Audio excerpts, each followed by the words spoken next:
And welcome to Charging Stack, where we explore the infrastructure and innovation powering the shift to sustainable mobility. Today, we are with Marcus Adolfsson, a co-founder and CEO of Standab, a Swedish infra-tech firm building operator-agnostic micromobility charging and parking solutions. Standab just raised around 3.6 million to scale its universal charging network across Europe, with pilots already showing cost and operational gains for fleets and cities. And, Marcus, it's great to have you here. We cannot wait to start this podcast. Yeah, thanks for having me. It'll be interesting to see what we can talk about.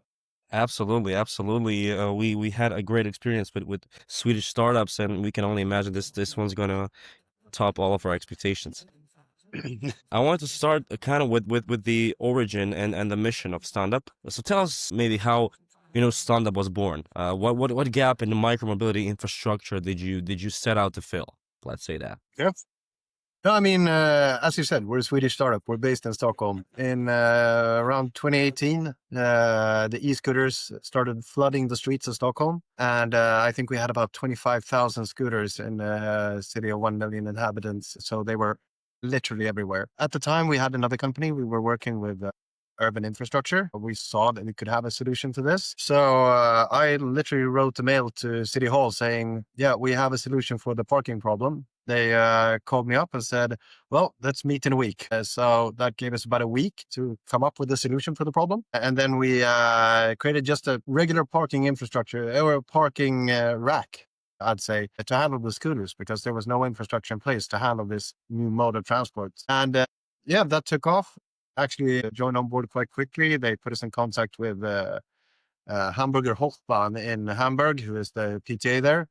We had our first project down there. And then it just started rolling out. We're parking infrastructure. I think we have it now in 50 plus cities across Europe. And then we actually saw that there was a bigger problem to solve. And that's how we ended up with the charging stations that we're now rolling out. Awesome. So it started like you were under some kind of a pressure from the start. You pushed the product out, and now it's just expanding and upgrading. So let's say what is kind of Standab's North Star, if I can call it like that, because you guys are up north. What does a well-charged, well-parking city look like in let's say 5 years, let's say 2030, in your opinion? Yeah. No, but I mean, what we see, if you look at the macro picture, what we see is that like every city in Europe and around the world, to be honest, is making the biggest shift that we've seen literally since the car replaced the horse and carriage. I mean, we're going from petrol fueled to electric in every city.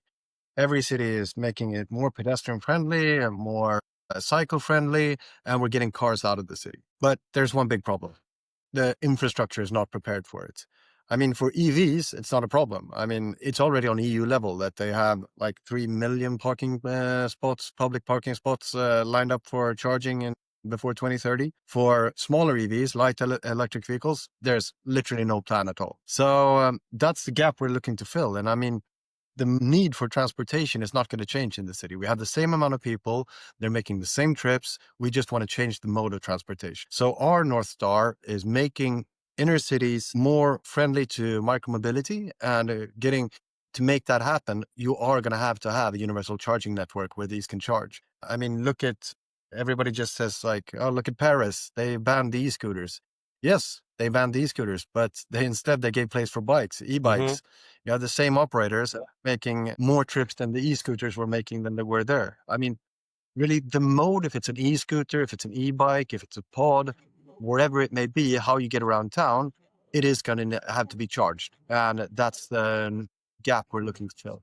Yeah, everyone who we had on the show regarding micromobility has told us about Paris being a great example on how a city can evolve from something that was so traffic jams everywhere to something that's really well planned right now and just going well and upgrading day by day. And also we had an interesting stat saying from a German institute, they did a research I think a few years back, saying for Europe around 75 of urban transport with the car can be replaced by using light electric vehicles instead. So 75, which is enormous number, it's a huge number. So just by stating that, we can see how big the market is. The market is huge, and we can, so the product like Standab's can only, and I see a great future for you guys just by stating that fact. Yeah, Yeah, that's what we go for.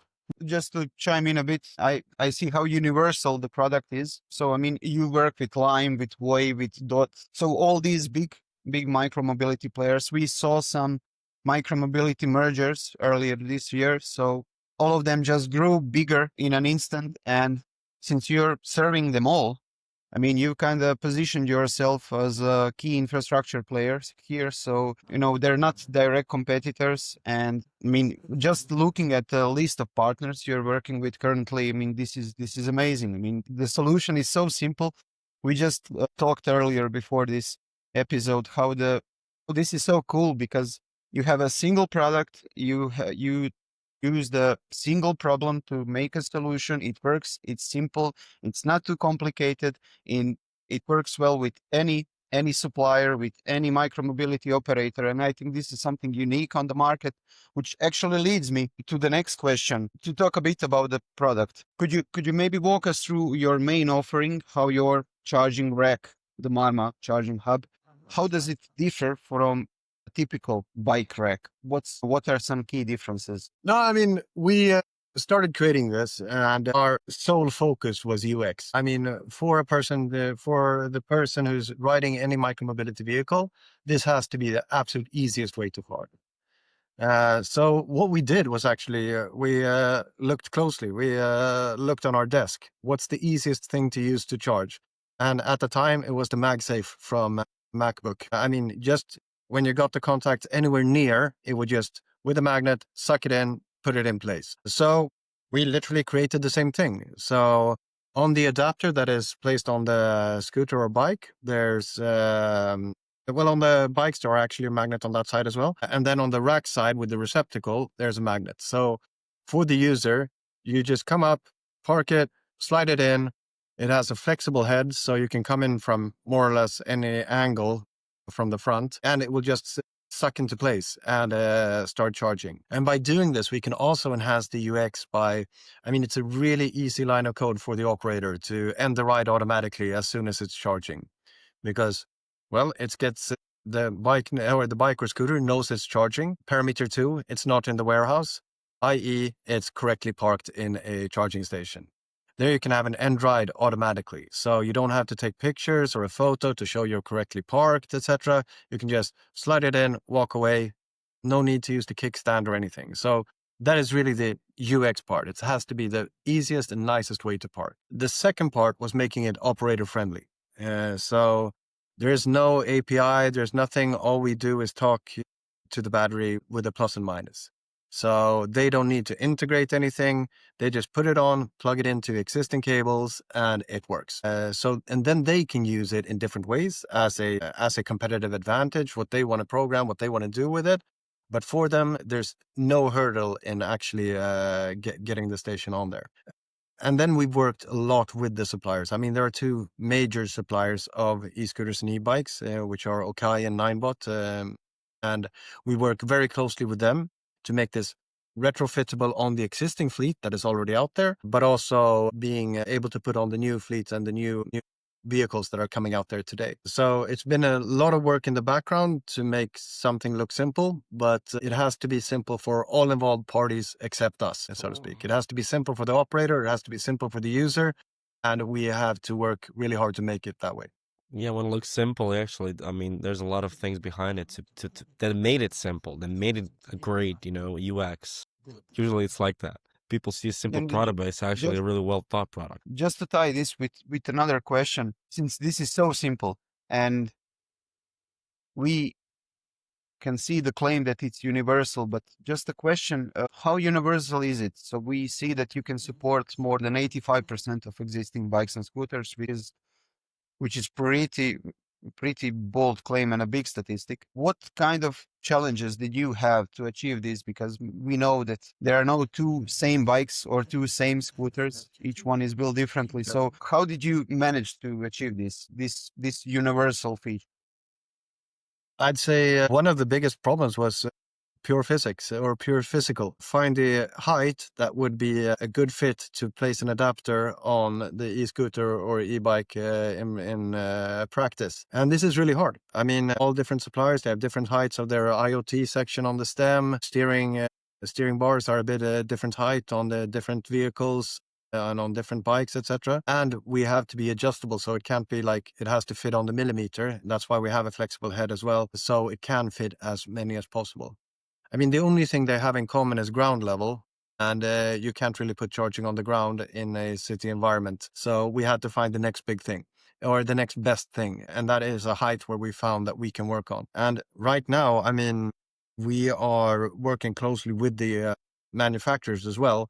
So now in their design process, they have our height already and know where to make space for it. But it's, I'd say that was the biggest problem of making it universal.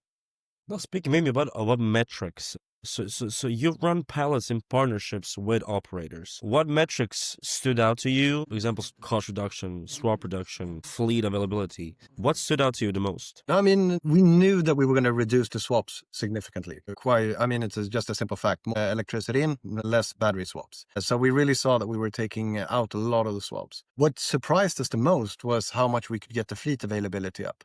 And also the higher usage. I mean, we're seeing numbers now that are, they're not official yet, but they're going to come out soon, but they're through the roof on the usage of the equipped scooters. We've made an A and B test with some equipped and some not. But the availability of finding a fully charged scooter in a charging station where you know where it is, we've managed to increase the trips per day immensely. So it's not only a cost-saving operation for the operators, but it's also a revenue-generating. So it also supports the top line, which is amazing. We couldn't see this in our data when we were just doing it on paper, but we see it live now. So that's really interesting. And getting the usage up is, of course, crucial for both operators' top-line growth, but also in the big shift. I mean, we always have to take a step back and see what we're doing. We're trying to shift people from cars onto micromobility and in combination with public transport, because public transport will take you to point A to A and a half, but then you can have micromobility to take you from A and a half to B, where you're actually going. And I think when we get that system working in a city, then we've come a far way in reducing the CO2 emissions on a huge level. I think that's why everyone takes Paris as an example. It's a Yep. a 50-minute city. First mile and last mile are solved with micromobility operators, and anything in between.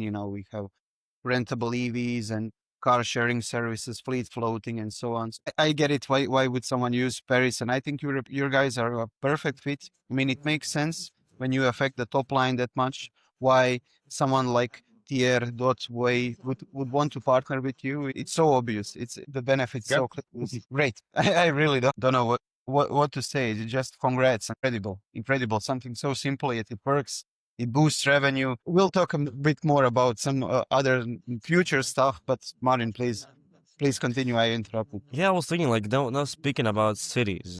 Have you gotten any feedback from the cities where you operate? Street clutter, aesthetics, user experience, what they have noticed after using your systems, etc. I mean, I think as a whole, the market has matured. I mean, if we look 5-7 years ago, it was just chaos. I'm not going to just blame the user or the city because, I mean, it was a whole new mode of transportation. Nobody knew how they were going to use it, how they were going to park it, what it was supposed to be used for. But now it's actually getting into people's lives. It's getting into the daily commute. It's being a natural part of moving around in the city.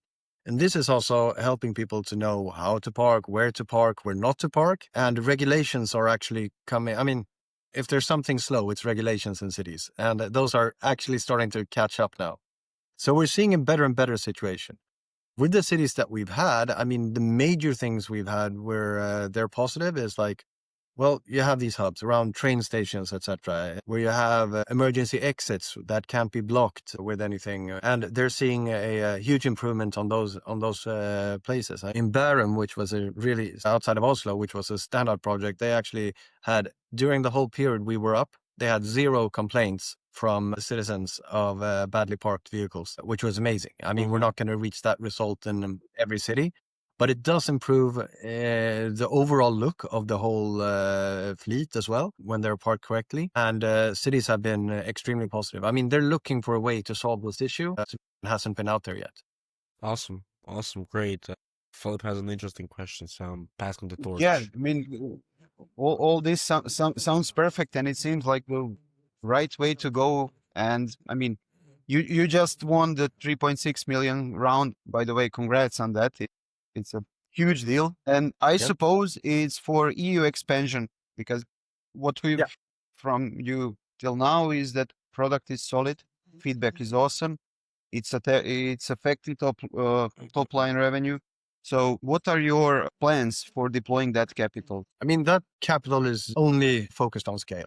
Because our business model is a bit different. So we do charging as a service, which means that we take the CapEx investment up front. It becomes free for the cities. They're not paying anything for the infrastructure. What they're doing is paying through giving us access to space to these spots where we want to place our racks. And then the operators only pay as they use us. Don't have a big CapEx investment to start with either. They pay as they go along. But this also means that we need strong finances for investing in the initial CapEx. And that's what our investors, Almi Green Tech and Spintop Ventures, saw very early. We also just got on board. You can get it as an exclusive year because it's not out in the press. But EIT Urban Mobility just joined the round as well with an additional 500K, 1,000K. So we really think we're strong financially now to be able to start the scaling. And we have a couple of cities lined up, and we're going to be quite aggressive during spring 2026. Yes, we like the info that's not in the press. Awesome. So what are your expansion goals? So you aim to expand to maybe 15, 20 cities in the next year, or how does it look like? How does it work? What does it take? Is it partnerships, local approvals? Is it a manufacturing issue? What are some challenges? No, I mean, for the manufacturing, we're all set up. We have the capacity to probably put out 1,000 of these a month. We're not going to reach those targets, unfortunately. So manufacturing, I mean, we've had different companies in the back, so we have a really strong manufacturing and production background. So that is already set up. What takes time now is, of course, the city processes and getting cities on board. We are out now talking to, I mean, we've got a list of about 50 cities in Europe we're talking to at the moment. And we are far along with many of them. So it's also in a case of prioritizing cities, how fast we can get to market, which operators are there, et cetera, et cetera. So I think we're definitely going to be able to reach our target. Then we're going to see which cities exactly they are. Just a follow-up here. How does that look like when you integrate your product in a city? So are there any custom needs you need to fulfill? And if yes, how do you balance those custom city needs with standardization? Because I presume that's the goal every company goes for, the standardization part. No, for the I mean, with the cities, it's a little bit different from city to city. Some cities want them to look like they are made for the micromobility operators with logos, colors, etc. Some want them to fit in with the other existing city infrastructure in colors and font, etc. So all those kind of customizations are really easy for us to do. The good thing about the product is that it needs no groundwork. It's self-weighted. So permits and licenses are really quick to get. Instead, they're super heavy, so people can't move them around. But they're also modular, so you can take out the weights and they're really easy to move. This means that if we're in a location, we see that location is not working for us or for the operator or for the city, we can move that station around really quickly. And you don't need anything to put the ground back as it was because you've made no intrusion into the ground. The other thing is that all we need is a regular 230 outlet, like the one you plug your computer in. That's, since it's low electricity, that's all the power we need. So it's not like installing EV charging where you need to secure the grid or upscale the grid, but it's just regular lighting that you have on every street corner in every city. That makes it really easy and quick to install and get in there. So I think those are the quick way to market. Okay, so we kind of covered the hardware. So it's super easy to install, super adjustable, super easy overall. Okay, now moving away from hardware and focusing maybe on subscription, usage fees, or shared revenue. Walk us kind of through how the city operator pays for. Yeah. Literally, we paper usage. It's charging as a service. If a Voi walks into our station, we will charge Voi for that charge. I mean, they're connected and they're quite complex software behind it, so we know exactly what vehicle is coming in. I mean, there are different battery types in all kinds of different vehicles. So we have to identify what vehicle it is, what's the charging pattern for that vehicle, what voltage, etc. So this is all identified in milliseconds when the vehicle parks. And then it will charge. And we will also know what operator it is. We'll know exactly down to what number of vehicle it is in which operator. And then we can just send these charging lists to the operators and say, this is what's been done. They can, of course, double check it because they can check the battery level status on their end. And we charge them for the service of charging. Really interesting. Then, are there any differences in, let's say, different regions when it comes to regions with the higher electricity price, or it doesn't really matter on your end? No, I mean, the actual cost for electricity is not that high compared to what it costs if they have to go out and swap a battery. Mm-hmm. I mean, having manual labor go out, have an extra battery, swap the battery, and go on to the next one is a lot more expensive than 1 kilowatt of electricity, which is what goes in maximum in a battery. So there's a big gap there between what they're paying today as to what we can offer to do it for. So if we just have that gap and get it down by 50%, we still have enough revenue to pay electricity, even if it goes up and down over the year.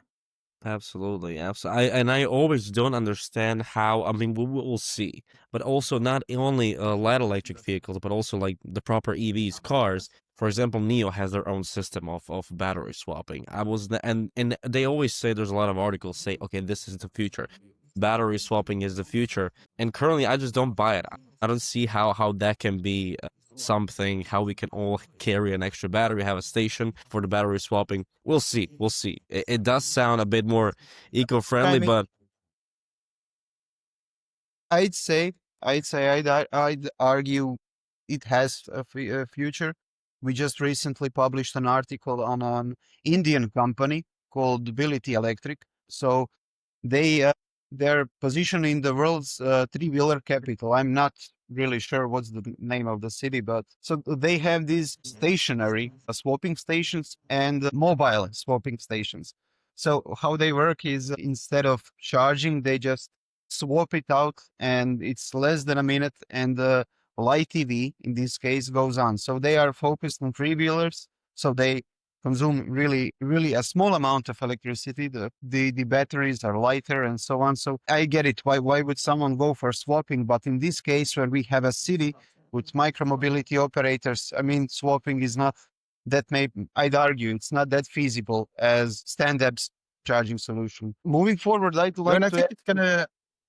I mean, I think the future is going to have a mix as well. Are going to be. Absolutely. We're not going to eliminate the swaps completely. So there are going to be needing swaps. The next goal is to move these swaps closer to the actual vehicles. Don't go out and charge them in a warehouse out of town. Yep. This should be inner city locations and places where they need to go. Also for the private market, it should be easily accessible. But it's all going to be a part of the same ecosystem in keeping the light electric vehicle fleet in the city charge. And I think it's going to be a mixture of charging stations like ours and also charging hubs for swapping. Yeah, absolutely. I mean, just take Taiwan for an example. Like they have Gogoro is based in Taiwan and they're kind of the biggest guys in battery swapping at the moment. And it's so successful. It's wildly successful and paired with all the publicly available chargers and charging racks like yours. I mean, we do have some kind of an electric future for us in 5 years. I think we're going to see a much different planet than we are looking at right now. Unfortunately, the planet is still going to be worse off, but we're actually helping it a little bit at least. Yeah, we're starting to turn around. I absolutely agree. Absolutely agree on this one. I can't even argue. We talked earlier about how the regulations here in cities are basically the biggest obstacle. And you said that now they're kind of catching up and, you know, EU is kind of faster on this right now. And what kind of challenges have you encountered when it comes to permits, regulations, and so on? Was it kind of a big break or some huge blocker or I mean, something you for solved? us, it has been quite simple. I mean, the cities often see us as a solution, so we're not getting that much hassle on a permit or regulation side. But I think it's really important because we don't want to enter a chaotic market either. I mean, we want to be in a market that is well regulated, not over regulated, and is a healthy environment for the micromobility operators to operate in. And I think we're slowly getting there. To be honest, I think Sweden is probably not best in class here. We still haven't found the right way to tender or to regulate micromobility. But we see it all across Europe that we're getting there. I mean, we see the tenders coming out for micromobility operations. They're well written, they're more mature, they're addressing the right issues, some imagined issues anymore. So it's really maturing the market. And I think that's super good for everyone. And we can see on the operator side, we can see the consolidation as well. I mean, you had the major one with Tier Dots come through now. We're probably going to see one or two more, but there are a couple of big ones out there now. And that really helps the market also mature. So, would you see, excuse me, so would there be any policies or incentives you'd want to push to make cities more supporting of such infrastructure? Is there any way for you to push these policies I mean, you said yourself that collaboration with cities is kind of easy because they see you as a solution. Would there be a way to, I don't know, influence policymakers on this? Something as an We're industry? always around talking to cities. I mean, we're at fairs and meets and talking to cities together with operators, etc., and try to influence them. I mean, in my personal view, I think the biggest change that could be done in cities today is to get it more integrated with public transport. We often see in cities that public transport authorities and the city are not run by the same people. So the city regulates the micromobility and the public transport regulates itself. And the PTAs are always afraid they think they're going to lose traffic because of micromobility in the worst case, so in some kind of protectionism way, but they should really flip the view and see how can we gain traffic from this? How can we get people out of cars onto public transport and micromobility? And I think more collaboration between the cities and the PTA authorities could be really helpful here to see how we plan the whole ecosystem and not just our little part in the ecosystem. So the city shouldn't just handle the tender and the parking of micromobility and the PTA just their public transport. But if they start discussing together and how do we build a city for the citizen and not for our little parts, I think we can come a long way. And this is what we're out talking a lot about. Yeah, absolutely. It makes sense. I mean, for an industry push for policymakers. I mean, we don't see that kind of I want to take Croatia as an example because I mean we're based in Croatia, so I have to say we don't see that kind of a push here because and that's something I'm kind of sad to see. You know, whenever a micromobility operator or a solution provider like you shows up, it's kind of tough getting out there and pushing for a new regulation. I mean, we do have some chaos with micromobility operators, with e-bikes, with e-scooters. I mean, I mean, EU is kind of lagging behind, but as you said, things are picking up speed. I hope it comes to our country soon. I mean, some new regulations because even the lawmakers are kind of confused by this whole thing. I mean, I I can could go kind on of a rant understand the right struggle. It now. is hard to define those vehicles. It is kind of Yeah, hard to place them under some kind of Yeah, umbrella.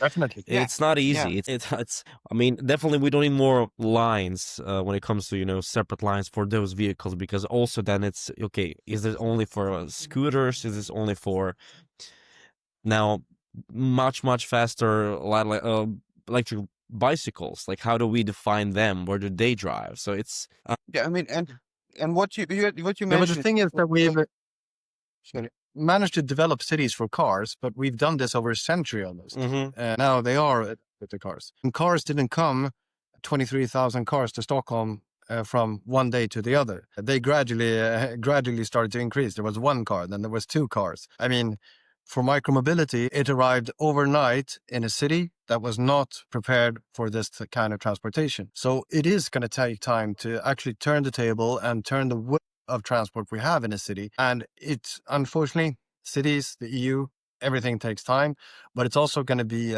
citizen driven. I mean, if citizens want to use this mode of transport, if the citizens think this is the best way to get around quick in a town, then it is going to change. Unfortunately, it takes more time than we all want. Yes, and let me just tell you, we had people from Australia and US on this guest also talking about micromobility, and we are talking about European currently situation about micromobility as something that needs changing, needs revision. But when they come to cities like Amsterdam, Paris, they're super impressed. So we are doing good, in looking at the bigger scheme. Philip, can I take over for the future? Sure. Please do. I wanted to ask you, Marcus, when it comes to your products, what's next? Is there any additional product lines, energy storage, smart charging features? Can you kind of briefly walk us through your plans to ideas you have, etc.? I mean, it's a constant development. I mean, everything looks super simple, but there's always development that can be done on the software side to optimize. How do we optimize the charge of a battery? What is needed at what time of day? I mean, we can steer all these things, but it's going to be a trial and error. It's going to be do we need fast charges at some points? I mean, at 8:30 a.m. in the morning, when you only have scooters and bikes like docking really quick in the stand, and then somebody else is coming to get it, should they be fast charged there? And at what battery levels can we do this, etc.? Then, as I said, I believe there's going to be a mix in the cities. I think there are going to be battery charging stations and not just vehicle charging stations. This is, of course, something we have in the pipeline as well. We're also looking broadly at the private market. I mean, electric bikes are right now outselling electric cars in the EU. So it's a huge market that's growing. And the thing is that charging lithium-ion batteries in an unsafe way is not a great idea. Yeah, absolutely.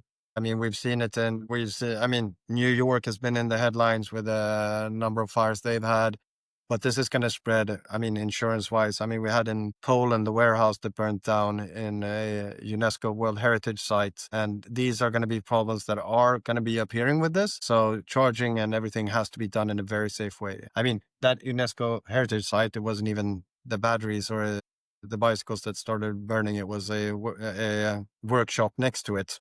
Mm-hmm. But there has to be so many safety precautions taking into this, and also when private people are handling them.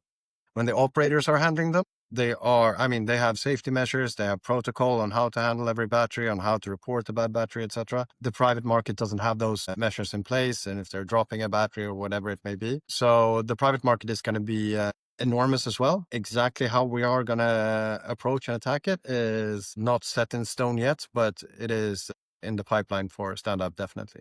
Yes, we also heard similar stories also about the potential fire hazard from your, let's say, competitor or a colleague from Australia. He was telling us how Micromobility is the name of the company. He was telling us how one of his focuses is college campuses, because in the dormitories, students often bring their electric scooters up to their rooms and then charge them overnight, and then the fire happens, and that's also one of the examples of how things can go south very quickly. Awesome. Yeah.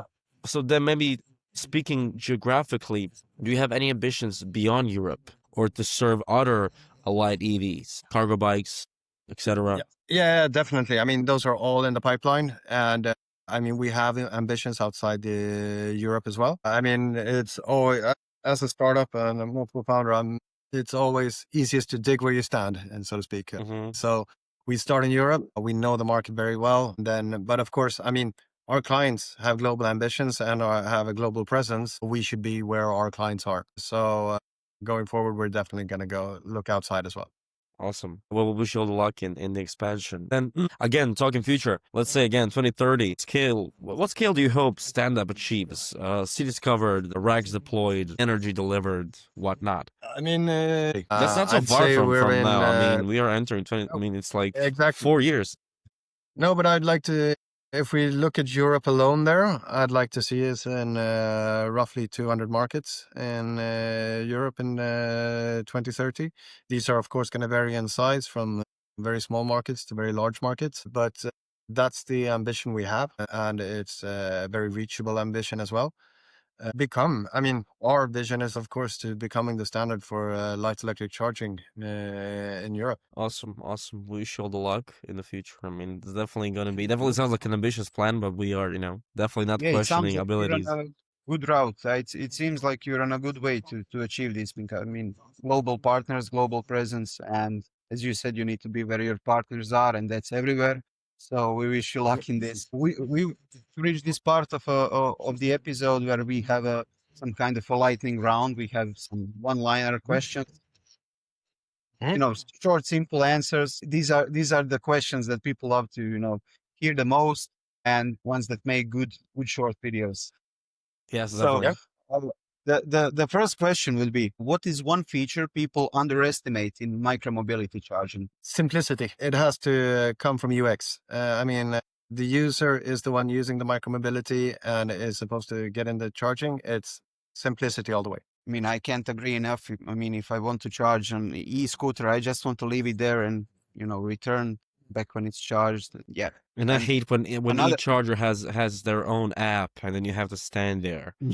I had that yeah, when you situation in cannot many then cities, download it. especially in the summer, and like, even if it's, I mean, regarding the weather, I mean, you're standing there on like plus 35 Celsius, trying to download the app, trying to connect the freaking bike to the thing and unlock and pay for it. It just, yeah. I mean, it works. Zero That was my friction. frustration very recently. So I'm still under the influence. To move on to the second question. So, I mean, it's an easy one to answer. I'd say, what's a city you'd love to install your system in, and why? If you could choose one city you wanna go for. Can I say 3 then? Absolutely, Let's see. absolutely, go for it. No, but of course, I mean, being from Stockholm, I'd love to see it here in Stockholm. We have a vibrant micromobility market. 2, I'd love to see it in Oslo. It's the world leading market in micromobility and how they're using it. We'd love to see it work in a system like that and create the future. And 3, you have to say Paris when you're talking about micromobility. They're building a model city right now for the rest of Europe to look at, seeing what can be done. I mean, Anne Hidalgo has taken some tough decisions, and it's not always been popular. But I think we're seeing the future in the past, so to speak. We're seeing one of the oldest cities in Europe really lead the way here. Yeah. I mean, you're spot on here. Like the Paris is the model 15-minute city. We even wrote an article on a 15-minute city concept, and I mean, Paris was the main example for this. So, okay. Just a few more questions. What's the specification you're least proud of? One you think people underplay, if we could phrase it like that. One feature people underplay. That people underestimate, or Yeah, we can say underestimate, underrate. Yeah, one thing in your Maybe don't specifications. use as it should be. If we can maybe Yeah, also that's phrase it like that. a good food for thought. Yeah. No, I think actually right now, I think it's the charging rack as a product is underused. I think the operations we've had out now, they've been very simple. Put out the charging rack, let people park, etc. To maximize the usage of this and maximize the profit and cost saving for the operators, it's a complete revamp of their operating model. They have to use this as a tool in their operations platform or their operations handbook. And maybe scooters and bikes should be placed differently at this time than they were before. They should all be relocated to parking racks overnight, etc.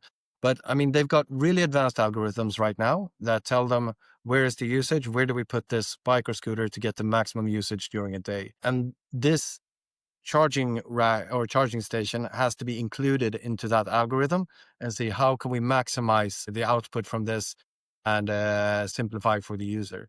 And I think that's the next step in our in working with the operators as well. So I think that's the most underused feature of our product. Yeah, really good one. Understood, definitely. I'd like to close the lightning round and kind of, we exhausted all of our questions. So the last one is going to be a bit more, let's say, founder focused, CEO focused. What's the hardest no that you had to say to land your vision? That's actually the simplest one. Can we make it smaller? Every city asks, and we say no every time. And because yes, it will take space. So does the scooters. So does the bikes. The space is already taken. And I mean, you can try it and do things like they did in New York, with the system where you have a zigzag system, but that just ends up blocking charging, because it has to be UX friendly. It has to be super easy to park. You can't tell a user that, well, if you move this bike or scooter a little to the left, you can get yours in and it will Yeah. start charging, because it's not going to happen. It's never going to happen. So what I've been adamant about in every discussion with the city I've had, because they always say, we have limited street space, can you make it smaller? I just say no. Okay. And how do they usually react? Are they... It takes a while, then they start understanding. They always want everything to take as little space as possible. But another argument is, how much do 10 scooters take when they're not in a parking rack? Because they're Yes. going to be standing like this. How much do they take when they're all aligned in a parking rack? And that usually gets the point to it. Awesome. Well, I mean, this was just one of the insights we've gained from this conversation. Thank you so much, Marcus. We'll be monitoring your rollouts thank you. across Europe and beyond. We'll be back soon with more great content. Until then, keep it smart, keep it innovative, and keep it charging stack. Thank you once more, Marcus. And we'll be really excited to Thank you. host you again in the Thank you. future for the round 2. Good. Lovely. Thanks for having me.